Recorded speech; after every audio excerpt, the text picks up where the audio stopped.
Okay, welcome to video 2, extreme values of functions. Of course, it wouldn't be calculus or math really without a theorem.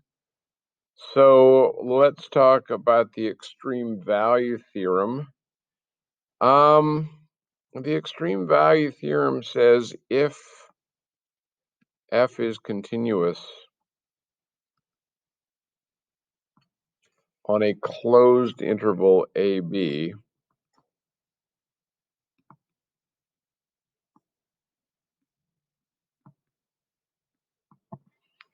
then f has both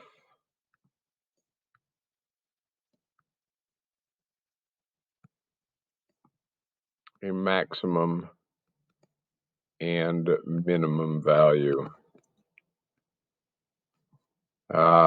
in the interval. Again, remember, continuous, closed. We saw the examples at the end of the last video where you had an open-ended interval on either one side or the other, and it didn't have either a minimum or a maximum or both, depending on the opening. So why do we say this? Well, like anything in math, we make obvious statements, or what seem to be obvious statements, and then we prove them, and then we never have to talk about them again. We just can say, well, yeah, we already proved that, so yeah, it must be true. So the goal is to have as many things as possible in a math problem that you could just say, well, yeah. You don't have to prove that 2 plus 3 is equal to 5. It's already been demonstrated. It's just a fact. You just say 2 plus 3, oh, that's 5, and nobody says, oh, yeah, prove it. All right, so let's talk about some different kinds of minima and maxima. I'm going to draw a little graph here. Notice continuous function. Notice closed interval, so it includes the points at the end. So a couple things. First of all, this is an absolute minimum. This is as low as this function gets in the domain of this function. But what we also have is we also have a local minimum right here. If I was just playing around in this little bit of the function, I could say, oh, look, it seems to me that the lowest I ever get is that. So we call that a local minimum. We've got another local minimum over here. We've got an absolute maximum right here. Function never gets higher than that. But again, we've got a local maximum over here where if we're just focused on this little tiny bit of the function, that's the highest we're going to get inside that little bit. So local maximum, again, defined sort of like an absolute maximum, except instead of domain, we would define this as f of x less or equal to f of c in some open interval containing c.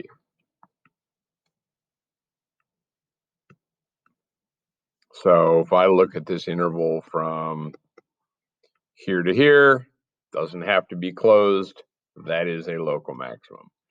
And then ditto, I could rewrite the same definition for a local minimum if I'm looking at some open interval. And it doesn't really matter if it's open or closed, so we say open, but it allows for the possibility of closed. But there's a local minimum in that interval if all values of the function are greater than or equal to what happens right there at f of c. Okay, a couple of other things you need to know. For a half open interval, it could be at an endpoint. So if I were to close my interval right here at C and say, oh, look, there's a half open interval. Well, that's a local maximum right there at that point, and so on. So where can I have minima and maxima? Well, one thing you might notice is that the derivative right there, f prime is equal to 0. F prime is equal to 0. Oops. Where's my control? I didn't want to write that. F prime is equal to 0. F prime does not exist. So there are some possibilities that if the derivative is 0 or does not exist, these are called critical points. And I'll recap this on the next page as well, so you don't have to dig it out of the diagram here. But these three things are all called critical points. The derivative is either 0 or does not exist, and these could be an extreme value. Now, the other possibility, where else can a critical value exist? A critical value can also exist at an end. Notice that that's not a, the derivative is not 0. The derivative is one-sided, so we don't think of it as does not exist, but it's a little bit specialized. So let's recap this on the next page. Extreme values occur at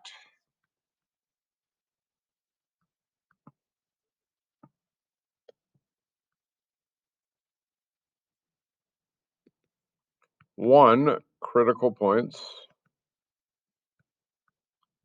defined as f prime equals 0 or f prime does not exist, and 2, endpoints. Now, I am going to make a huge deal out of this, and I'm going to do it over and over again, because if you are looking for critical values, it is really important that you, if you're looking for extreme values, it's really important that you look at both of these, and people frequently forget to do both. They'll go critical and then forget about the endpoints. So let's do an example. Here we go. An example, our function is y equals x to the power of 2/3 on the interval -2 to 3, closed interval. The derivative of that function is 2/3 x to the -1/3. So where are the critical points? The critical points are at x equals 0. Well, let's turn that around. The derivative equals 0, well, in this case, never. And the derivative does not exist at x equals 0.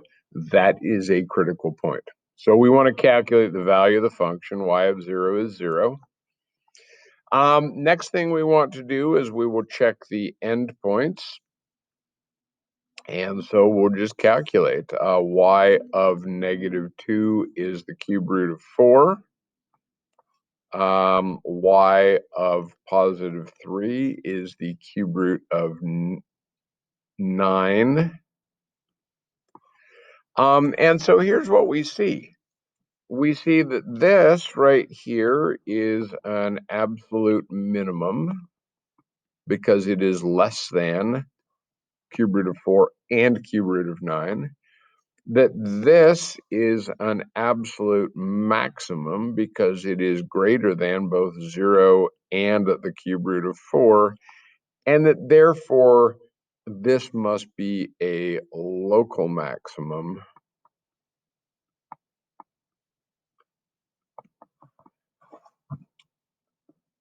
because it is greater than 0. If I were to do a little quick sketch of what I know of the graph, at -2, this is cube root of 4. At 0, this is 0. And at 3, this is cube root of 9. So I don't know what the function does in there, but I know that it never goes below 0.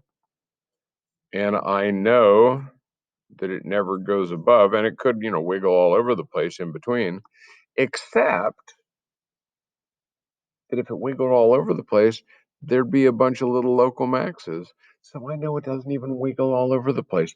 It has to just go up without ever turning back down again. Now, does it look exactly like I've sketched? Don't know. Probably not.